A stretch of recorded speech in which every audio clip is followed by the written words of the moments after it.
दान तीन प्रकार के होते हैं। एक दान होता है जिसके लिए कह करके दिया जाए और कह करके लिया जाए। वो दान क्या होता है? बोले वो दान पानी के समान होता है। और जिस दान में खींचातानी होवे, हम कह रहे हैं भैया हम तो 1 लाख लेंगे, आप कह रहे हैं भैया हम तो 80,000 देंगे, हम कह रहे हैं हम तो 1.5 लाख लेंगे, आप कह रहे हैं 1 लाख ले लेना। जिस दान में ऐसी खींचातानी होवे उस दान के लिए खून के समान, रक्त के समान बतलाया गया है। दान लेने वाला और दान देने वाला दोनों का ही विनाश होता है। और जिस दान के लिए प्रेम से दिया जाए और प्रेम से लिया जाए, महाराज वही दान अमृत के समान है और उसी दान का फल हमारे लिए प्राप्त होता है। जो अभी चल रही है ना, जो आज के युग में क्या हो रही है, दान की महिमा बड़ी ज्यादा है, परंतु दहेज प्रथा आजकल इतनी चल रही है जिसकी कोई सीमा नहीं है।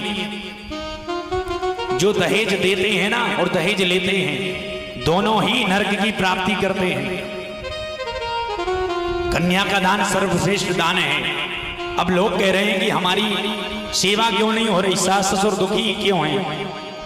ये बताइए, जो अपनी बालपन से जिसने अपनी पुत्री पाली पोसी बड़ी करी और जो अपनी कन्या का दान दे रहा है और उससे यदि आप दहेज मांग रहे हैं तो बताइए क्या आपको वो दहेज फलेगा? कोई भी पिता अपनी पुत्री को देने में कभी कमी नहीं रखता है। कोई भी पिता नहीं चाहता कि हमारी पुत्री दुखी रहे, परंतु फिर भी आप कह रहे कि 20 लाख लगेगी और 4 व्हीलर लगेगी। वो कह रहे भैया हमारी इतनी सामर्थ्य नहीं है, आप 10 लाख ले लो। बोले नहीं नहीं, 20 लाख से 1 रुपये भी कम नहीं होंगे। अब जब आप 1 रुपया भी कम नहीं करेंगे तो बताइए कि उसकी बेटी आकर के क्या आपकी कोई इज्जत करेगी? नहीं करेगी। क्या आपकी बात मानेगी? नहीं मानेगी। नर्मदा पुराण की कथा कहती है, सर्वेषां दानानां कन्यादानं विशिष्यते यो दद्यात् पर्याभक्त्या विगश्यतनयाम निजा। बोले कन्या का दान सर्वश्रेष्ठ होता है और इसके लिए करना चाहिए, परंतु जो कन्या का दान लेते समय मांगते हैं या मांग करते हैं, उनके लिए जो लकड़ी होती है, वो लकड़ी में जो कीड़े लगते हैं, काष्ठ फोड़ने वाले कीड़े, लकड़ी जो घुन जाती है ना तो उसमें एक कीड़ा लगता है, उसकी योनि प्राप्त होती है। प्रमाण,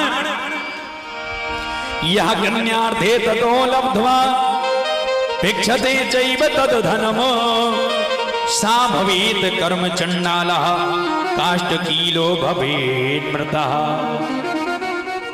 जो दहेज लेता है और दहेज देता है वो जीते जी चंडाल के समान हो जाता है। उसके यहां पर पानी पीने का भी अधिकार खत्म हो जाता है।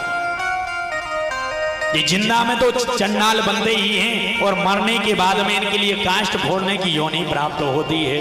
और जो ऐसे घर में अपनी कन्या का दान देता है उनकी भी अधोगति हो जाती है। बोल वृंदावन हरिलाल की।